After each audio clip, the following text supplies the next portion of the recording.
comment avoir plus de clients. C'est peut-être une problématique que tu te poses parce que tu es en train de lancer ton activité ou peut-être parce que tu as besoin de plus de clients pour développer ton entreprise. Et tu te dis, mais comment est-ce que je peux faire pour attirer plus de clients alors que la concurrence est rude, alors que la concurrence est féroce? Et dans l'épisode de podcast du jour, on va enfin répondre à la problématique. Pourquoi est-ce qu'on te choisirait toi plutôt qu'un de tes concurrents? Et on va également répondre à la stratégie que tu vas pouvoir mettre en place dès demain pour obtenir plus de clientèle et une meilleure clientèle, une clientèle qui est prête à te payer pour ce que tu vaux.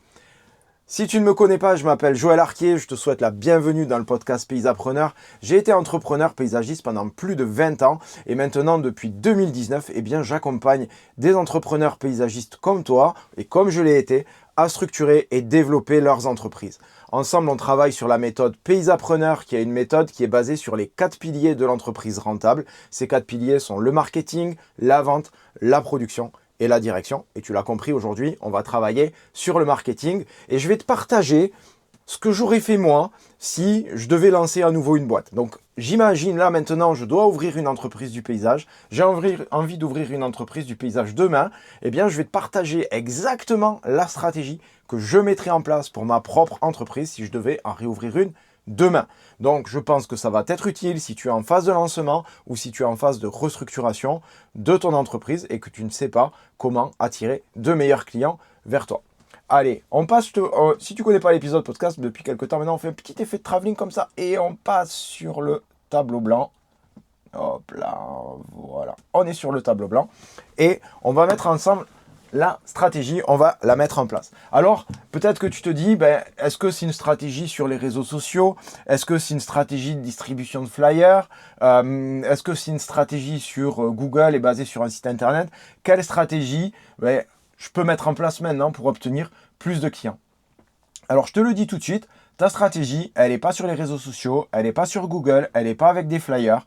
Non, la stratégie, la première chose qu'on va mettre en place, c'est ton image de marque. Pourquoi on va travailler l'image de marque? Parce que ton image de marque, c'est ce qui te différencie de la concurrence. Si tu n'as pas d'image de marque, tu es dans le paquet avec tous les autres, avec tous ceux qui distribuent des flyers ou qui postent sur les réseaux sociaux, tente, taille, entretien de jardin, terrassement, débroussaillage, création, plantation, etc., etc. Tout le monde publie ça. Et ça, toi, tu n'as pas envie de te retrouver avec eux parce que là-dedans, c'est une espèce de bassine à piranha.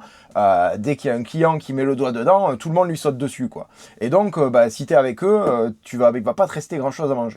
Donc, nous, ce qu'on veut, c'est pas que tu sois dans la bassine à piranha. Nous, ce qu'on a envie, c'est que tu sois dans la belle rivière à truites pour avoir des beaux poissons et des beaux résultats et que tu te démarques et que tu puisses pêcher facilement les bons poissons, on va dire, si on peut comparer des clients à des poissons. C'est des poissons quand même.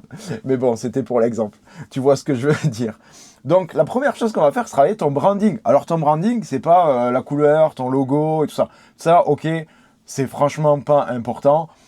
Oui, ça se travaille et oui, à une certaine maturité d'entreprise, c'est important de travailler dessus. Mais là, aujourd'hui, si tu es en recherche de clientèle, c'est pas là-dessus qu'il faut travailler. C'est très, très loin d'être ta priorité.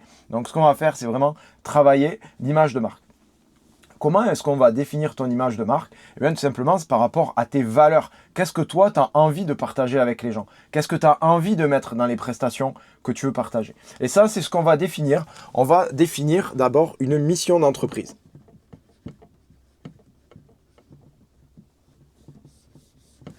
Ça, c'est le principal. C'est ta mission. Qu'est-ce que tu veux partager avec les gens? Sache que si tu cherches des clients, tu ne peux pas partager des missions, tu ne peux pas partager des valeurs et ne peut pas être intégré donc dans la mission des critères tels que moi je fais du travail de qualité, moi je suis ponctuel, moi j'aime les plantes. Tout ça, c'est des choses que tu ne peux pas intégrer. Pourquoi?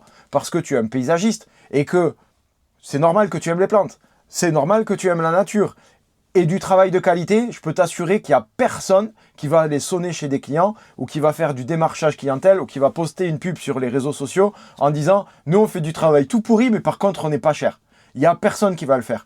Tout le monde va dire qu'il fait du travail de qualité. Et même les pires qui font n'importe quoi, ils disent qu'ils font du travail de qualité. Donc, dire que tu fais du travail de qualité n'est pas une preuve. Dire que tu fais du travail de qualité ne te différencie pas de la concurrence.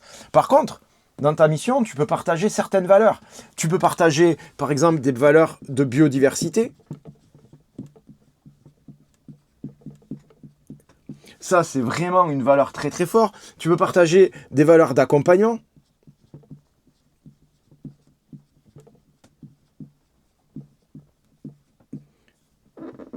Voilà. Et donc, si tu partages des valeurs d'accompagnement, par exemple, ça veut dire qu'au cœur de ton entreprise va se retrouver l'expérience client et l'accompagnement du client. Si tu partages des valeurs de biodiversité et qu'il y a quelqu'un qui te dit je veux un gazon synthétique, bah tu vas pas lui proposer, clairement. Tu vas lui dire ben non, moi ce que je veux partager c'est plutôt un gazon alternatif. Si tu mets de la biodiversité et qu'on te dit je veux un massif de cailloux, tu vas peut-être dire ben peut-être qu'il y a d'autres solutions. Et donc en fait tu vas construire ton image de marque autour de ça. Et comme tu construis ton image de marque autour de ça, ce qui se passe d'une manière miraculeuse, c'est que les gens qui viennent vers toi ont envie de travailler avec ces valeurs-là. Ils ont envie d'être accompagnés, ils ont envie d'avoir de la biodiversité. Alors là, vraiment, c'est que c'est deux exemples. Mais si moi, aujourd'hui, je devais créer une entreprise, ce serait une entreprise qui aurait ces deux valeurs-là principalement, parce que c'est deux valeurs fortes et qu'aujourd'hui, les gens ont envie qu'on les chouchoute, ils ont envie qu'on prenne soin d'eux, idéalement le plus vite possible et du mieux possible. Et ils ont également envie de se reconnecter à la nature, ils savent les enjeux environnementaux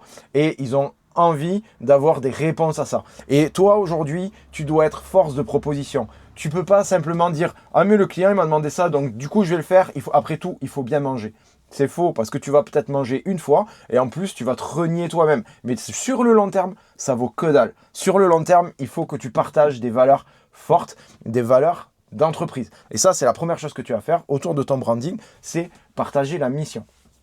Une fois qu'on a ça, derrière, tu vas avoir les prestations qui vont en découler. Donc, tu vas avoir des prestations comme ça que tu vas pouvoir proposer. D'accord? Donc, ça peut être tente. On va dire qu'on fait de l'entretien, taille, paillage et soin. D'accord? Donc, le soin, ça va être tout ce qui va être le soin des plantes. Donc, tout ce qui va être la lutte contre les parasites, contre les maladies, des propositions pour enrichir les sols, etc. Le paillage, ben, ça va être tout ce qui va être paillage de massif. Ça, c'est des prestations qu'on vend très peu en France, qui se vendent beaucoup dans les pays étrangers, notamment aux États-Unis. C'est de faire des paillages végétalisés qu'on change tous les ans et on va faire un petit réassort tous les ans. Ça, c'est une super prestation d'entretien qu'il n'y a pas grand monde qui propose. Bon, taille et tonte, je te fais pas un dessin. Mais bon, là, c'est les prestations, d'accord? Mais ça, les prestations, pour l'instant, on va pas les communiquer. D'accord? Ça, c'est nous, on est en train de faire notre boîte. Donc ça, on se dit, c'est bon, c'est ce que je sais faire, ce que je maîtrise le mieux. Et on ne va pas aller chercher d'autres prestations. On va garder les prestations qu'on maîtrise le mieux. Plutôt que d'aller réinventer la roue à chaque chantier, tu seras beaucoup plus rentable si tu fais ce que tu maîtrises. Ça n'empêche pas d'aller chercher d'autres prestations un peu plus tard, quand ton entreprise est rentable, et d'aller chercher à te développer sur d'autres marchés. Mais si tu lances ton entreprise aujourd'hui, ou si ton entreprise n'est pas encore rentable, reste focus sur ce que tu maîtrises. Ne va pas chercher midi à 14h, reste focus sur ce que tu maîtrises. Tu sais tailler, bah c'est très bien. Tu sais tondre, bah c'est très bien. D'accord? Par contre, c'est pas parce que tu sais tondre ou tu sais tailler que tu vas être un pousseur de tondeuse. Non, mais tu vas proposer un accompagnement. Donc tu vas proposer des valeurs qui sont plus fortes. On a défini la mission, on a défini les prestations, et maintenant, bah, tu me dis, bah, ok, mais là, on n'a toujours pas attiré de clients. On sait quoi dire, on a construit notre message, ce qu'on veut partager au monde, et ensuite, on va aller le partager réellement. Et ça, on va utiliser des supports. Et aujourd'hui, le marketing, il a deux jambes. Comme un humain a deux jambes, le marketing, il tient sur deux jambes. Il a deux canaux de diffusion. Ces deux canaux de diffusion, c'est le physique et le digital.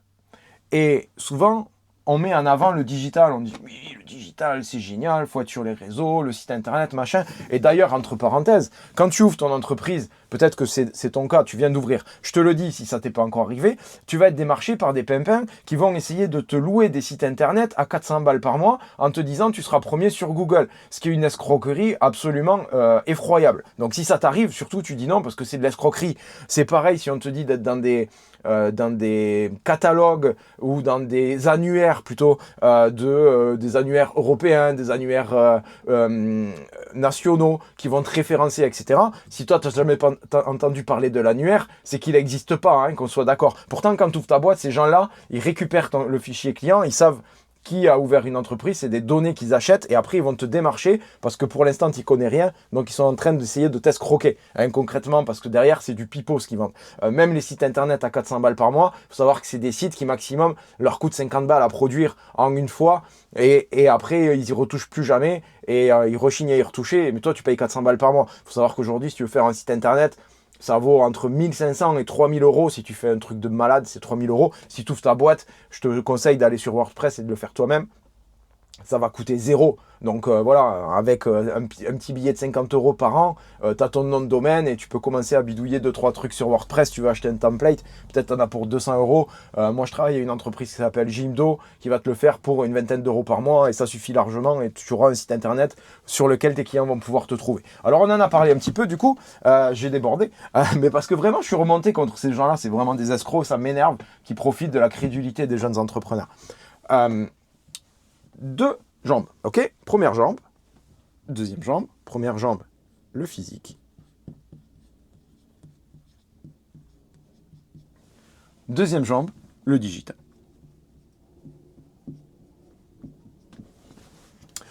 Le physique. Comment est-ce qu'on fait pour développer physiquement? Alors, tu as besoin de deux outils physiquement. Hein, c'est des cartes de visite, des cartes et des flyers, ok? Maintenant, ça, on va pas le distribuer n'importe comment. Tu as déjà entendu des gens qui te disent non mais les flyers ça sert à rien, c'est nul, les cartes de visite ça sert à rien, c'est nul. Effectivement, si tu prends des flyers ou des cartes de visite et que tu vas les distribuer en boîte aux lettres, on est d'accord, c'est nul, tu perds ton temps. Pourquoi? Parce qu'un client, quelle que soit la manière de faire, un client, il faut qu'il te voit entre 7 et 10 fois, 12 fois pour te passer commande. Donc, si tu distribues des flyers ou des cartes de visite en boîte aux lettres, il va falloir en distribuer au moins 10 ou 12 fois avant d'espérer avoir des commandes. C'est un truc de malade, ça prend un temps de fou et ça coûte cher. Donc, c'est pas ce qu'on va faire. Nous, ce qu'on va faire sur le physique, c'est se créer du réseau.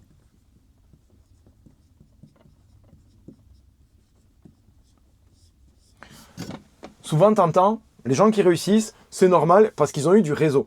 Bah, s'ils ont eu du réseau, oui, ils réussissent parce qu'ils ont eu du réseau, mais s'ils ont eu du réseau, c'est parce qu'ils l'ont travaillé. Le réseau, il n'est pas tombé du ciel. Ils ont bossé leur réseau. Donc moi, ce que je t'encourageais à faire d'une manière physique, c'est de créer ton réseau. Et éventuellement, pour communiquer avec ton réseau, tu vas avoir besoin de flyers et de cartes de visite. D'accord? Ça, c'est qu'un support. Mais ce que tu vas chercher, c'est du réseau. Tu vas chercher à réseauter. Pourquoi?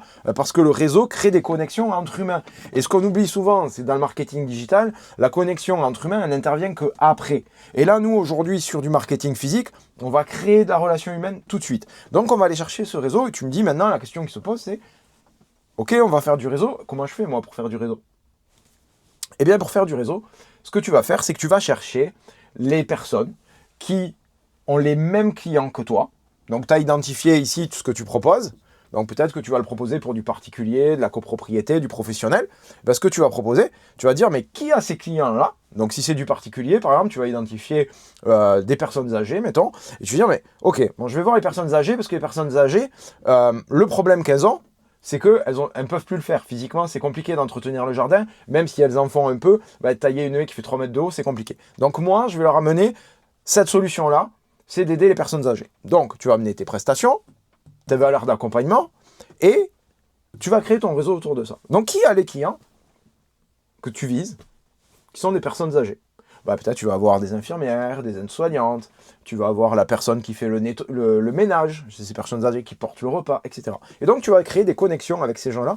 Et surtout, ce qui est important, et c'est pour ça qu'on parlait ici de valeurs, c'est que tu vas utiliser, pour rentrer en connexion avec ces gens-là, tu vas utiliser les valeurs que toi, tu as identifiées. Et il faut que ces gens-là, ils partagent les mêmes valeurs que toi. Parce qu'imagine que tu partages des valeurs de biodiversité et que dans le réseau, tu es quelqu'un qui te recommande et qui ne partage pas du tout ça, qui lui s'en fiche, qui est même plutôt pro-pétrole. Bah, ça va être un peu compliqué de communiquer parce que lui, ses clients à lui, ils vont être plutôt pro-pétrole aussi. Et toi, tu vas arriver avec « Ouais, mais moi, c'est la biodiversité, je veux remettre des insectes dans le jardin. » On s'en fiche complètement, tu vois. Donc, vous n'allez pas connecter. Si tu cherches des gens qui ont les mêmes clients que toi, qui ne proposent pas les mêmes services que toi et qui partagent les mêmes valeurs que toi, tu es au bon endroit. Donc là, tu crées vraiment ton réseau. Donc ton réseau, comment tu vas le faire? Ben, tu vas identifier ces entreprises ou ces organismes, tu vas les démarcher. Soit tu vas te rendre directement sur place, toi tu vas pouvoir utiliser LinkedIn pour les démarcher. LinkedIn est un outil très très puissant. Il y a aussi plein d'outils qu'on appelle du gross hacking qui vont te permettre de collecter les données. Et avec ces données collectées, tu vas avoir les numéros de téléphone, les adresses mail, etc. Et tu vas pouvoir les démarcher. Encore une fois, on me dit qu'est-ce que je fais pour démarcher ici? Est-ce que je fais de l'email? Est-ce que je fais de l'appel? Est-ce que je me déplace? Sache que nous sommes des humains. Et comme on est des humains, on se connecte entre humains. Donc pose-toi la question, quelle est la manière de démarcher pour toi qui est la plus humaine, celle qui va créer les connexions humaines les plus fortes? Et la réponse, elle est là-dedans. Ok, on a travaillé le physique, c'est cool. Après, dès qu'on aura des clients, ce qu'on fera, c'est qu'on va les fidéliser, d'accord? Un client, ça coûte cher, ça prend du temps, donc il faut les fidéliser. Et pour ça, je te renvoie à l'épisode de la semaine dernière. Ensuite, on va travailler sur le digital, ok? Digital, la première chose que tu vas faire, enfin moi, si je crée ma boîte demain, c'est la première chose que je fais en digital. Et encore une fois, les deux sont différents, mais les deux se font en simultané. C'est pas d'abord je fais du physique, après je fais du digital. Il faut savoir qu'aujourd'hui, cette méthodologie-là, de créer un réseau, c'est une méthodologie qui prend du temps. Donc si tu es pressé, tu veux des clients demain, tu vas plutôt aller sur le digital. Si tu as le temps, que tu veux construire quelque chose de solide, d'échanger entre humains et que tu n'es pas pressé, le physique, ça va être génial. Si tu as un peu moins de temps et tu vas aller plus vite, le digital, c'est ce qui fonctionne le mieux. Donc la première chose qu'on va créer en digital, tout simplement, c'est une fiche établissement. C'est la fiche Google. Ok. Ça, c'est la fiche établissement, c'est primordial. Pourquoi? Parce que ça dit à Google que tu existes. Et ta fiche établissement, non seulement tu l'as créée, mais tu l'as fait vivre. Parce que si tu ne la fais pas vivre, Google pense que ton entreprise est en dormance. Donc, il ne va pas t'envoyer dessus. C'est-à-dire que les gens qui vont taper jardinier, entretien de jardin, création de jardin dans ta zone, ils ne vont pas trouver ta fiche Google. Pourquoi? Parce qu'elle ne vit pas. Et Google pense que tu es une entreprise qui est en dormance. Donc, il faut que tu l'alimentes. Comment tu l'alimentes? Tu mets des belles photos, tu le fais régulièrement. Et un peu comme sur un réseau social, on va dire, alors ça demande moins d'entretien qu'un réseau social, mais un peu comme sur un réseau social, tu vas mettre régulièrement des photos. Et surtout, tu vas demander des avis clients. Et c'est tes clients qui vont aider la fiche Google à monter, d'accord? Après, tu peux faire des ads pour faire monter la fiche, mais ça, c'est autre chose. Moi, je ne te recommande pas spécialement les ads sur Google. Ça, c'est la première étape, c'est la fiche Google. La deuxième étape, c'est pas les réseaux sociaux. C'est pas encore les réseaux sociaux. C'est après. On fait pas les réseaux sociaux tant qu'on n'a pas de site internet ou au moins une page vitrine sur internet. Tant que tu n'as pas de page vitrine ou un site internet, tu fais pas. Donc d'abord, on va construire un site web. Ça peut être une page, hein, on s'en fiche complet. Mais une présence sur le web. Pourquoi? Parce que la deuxième action, le site web, il ne ramène pas de clients. Je te le dis tout de suite, quelqu'un qui te dit « Ouais, on crée un site web, tu auras plus de clients », c'est pas vrai. Ça peut arriver, hein, mais c'est pas vrai. Le site web, il ne te fait pas plus de clients. En tout cas, pas plus de prospects. Ensuite, on va travailler sur les réseaux sociaux. Et tu vas voir la synergie qui se crée.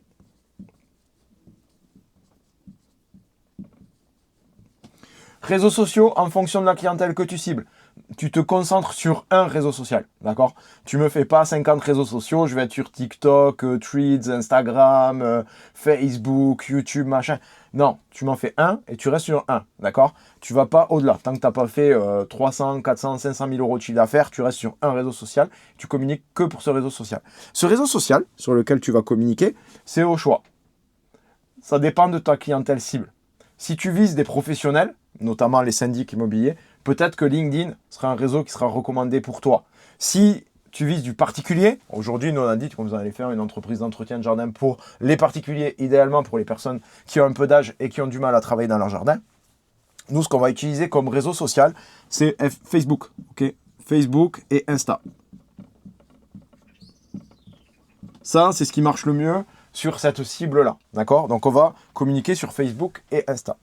Pourquoi je disais le site web, il ne te ramène pas de clients? Parce que tout simplement, tes clients, tu vas aller les attraper ici. C'est là où tu vas attraper le maximum de clients et tu vas un peu en attraper là.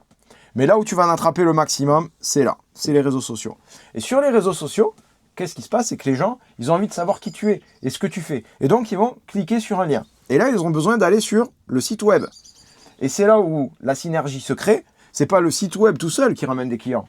C'est le reste de ta communication. Parce que ici, quand tu crées ton réseau et que tu crées tes flyers, qu'est-ce que va se passer? Les gens qui ont un flyer entre les mains, ils ont ton flyer. Qu'est-ce qu'ils font? Site web. Parce que si tu n'as pas de site web, tu n'existes pas. C'est ta vitrine. C'est comme si tu étais commerçant, mais que tu ne soignais pas ton devant de porte. Au lieu d'avoir une vitrine dans une rue passante, tu vas te mettre dans un entrepôt dans le fin fond derrière entre deux rues où personne n'a accès bah, tu n'auras pas de clients. Bah, si tu n'as pas de site internet, tu n'auras pas de clients. Pourtant, c'est pas ça qui va les faire rentrer au départ. Au départ, ce qui va les faire rentrer, c'est ce que toi, tu leur ramènes, ce que tu leur présentes. Donc, ça va être, ils vont rentrer par les réseaux sociaux ou par le réseau. Mais le premier truc qu'ils vont faire, site web. Ça, c'est le réflexe. C'est le cœur du réacteur, c'est ton site web. Encore une fois, pas la peine de faire 50 pages. Tu fais une page avec un appel à l'action, demander un devis, demander un rendez-vous. Ça fonctionne très, très bien. Ça suffit. Qu'est-ce qu'il y a sur ce site web? Il y a ta mission. Parce que si tu fais un site web en disant je taille, je tends, je paye, machin, bah tes clients, ils s'en fichent, tu vois. Donc tu repars dans la masse. Donc nous, on est en train de travailler des valeurs fortes, on est en train de travailler de la mission avec de la biodiversité, de l'accompagnement. Donc c'est ce qu'on veut voir sur ton site web. Et moi, ce que je vois souvent, c'est des sites web qui ressemblent à rien. Paysagiste, dans telle commune, avec le numéro du département, taille, tonte, entretien, création de jardin, blablabla, blablabla.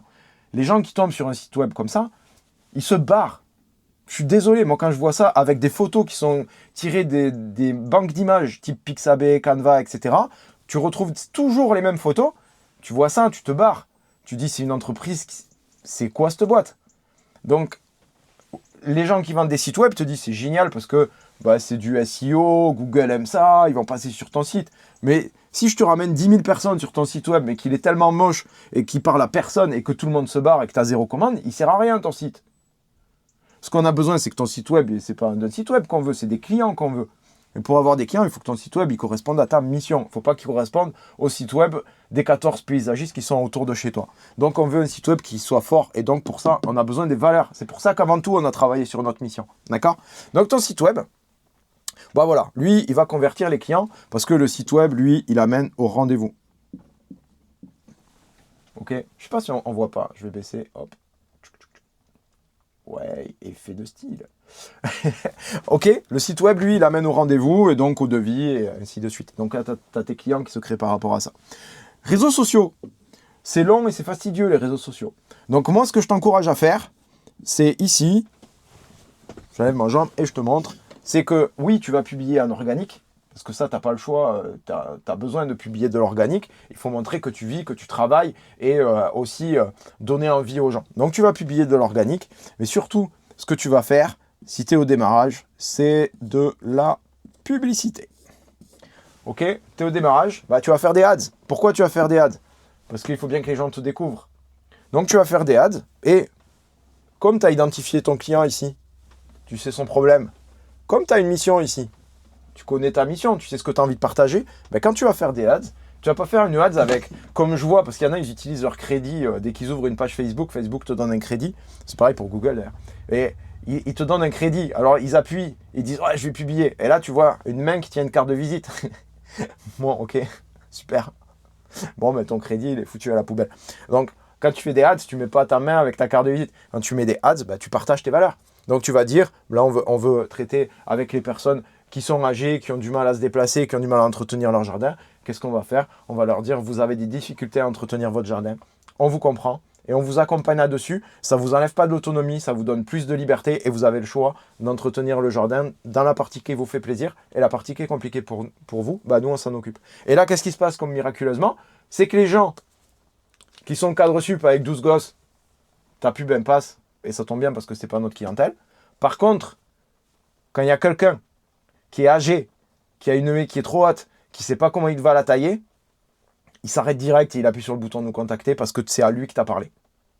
Donc dans ta cible déjà, tu payes moins cher parce que tu sais qui tu cibles. Et en plus, tu as des gens qui ont envie de travailler avec toi parce que tu leur as dit, mais on comprend votre problème et nous, c'est justement pour ça qu'on est là. C'est pour résoudre ce problème-là et pour répondre à ce problème-là. Donc tu vois tout de suite, bah, ça fait la différence. Okay. Donc voilà vraiment l'écosystème qu'on va créer pour communiquer sur les réseaux sociaux, pour attirer des clients, des meilleurs clients, se démarquer de la concurrence. On travaille sur le physique, on travaille sur le digital.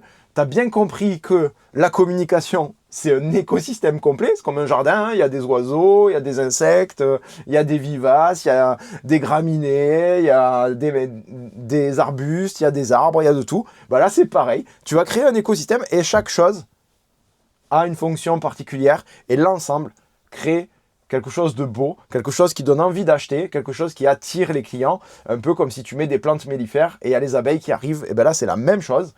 C'est tes plantes mellifères à toi, c'est ton jardin à toi, ta communication à toi. Et ça cartonne et tu vas attirer beaucoup de monde avec cette méthodologie-là. Franchement, cet épisode, j'aurais dû te le facturer. Vas-y, c'est cadeau, profite. Si tu as besoin qu'on travaille ensemble, si tu as envie qu'on travaille ensemble, que je t'aide à identifier comment définir ta mission, comment communiquer efficacement sur les réseaux, comment mettre des ads en place, comment créer un site web, etc. Ben, moi, je peux t'aider à ça dans son ensemble. J'ai des partenaires pour faire tout ça sans aucun problème. Donc, tu seras accompagné, tu seras aidé. Ce que je t'invite à faire, c'est de cliquer juste en dessous de cette vidéo ou dans le descriptif de l'épisode de podcast si tu écoutes en podcast. Dommage, tu ne profites pas du tableau. Je te promets, je le mets sur les réseaux sociaux comme ça, tu pourras le voir. Tu vas profiter de cet épisode de podcast et surtout, tu vas profiter de mon réseau. Voilà, j'y reviens. Tu vas profiter de mon réseau, tu vas profiter de la stratégie. Je t'aiderai à mettre la stratégie en place. Donc, tu cliques sur le lien qui est dans le descriptif de l'épisode de podcast ou juste en dessous de cette vidéo. Tu prends rendez-vous avec moi. Tu vas voir, ça va t'envoyer vers mon agenda en ligne. Et une fois que tu es sur mon agenda en ligne, tu pourras réserver le créneau qui te va bien. Et on prend 30-40 minutes ensemble et on voit comment est-ce que je peux t'aider à mettre ta stratégie en place, ta stratégie de communication, mais plus globalement, ta stratégie d'entreprise. J'espère que cet épisode t'a plu. Moi, en tout cas, j'ai pris un grand plaisir à le faire. Je ne dois pas te cacher que j'ai pris un grand plaisir à le faire. J'espère que ça t'a plu autant que j'ai pris du plaisir à le faire. Et je te souhaite une très, très belle journée, une bonne continuation, un bon lancement d'entreprise si tu te lances, une bonne stratégie clientèle si tu es en train d'aller chercher des nouveaux clients. Et je te dis à la semaine prochaine pour un nouvel épisode de podcast. Ciao, bye bye.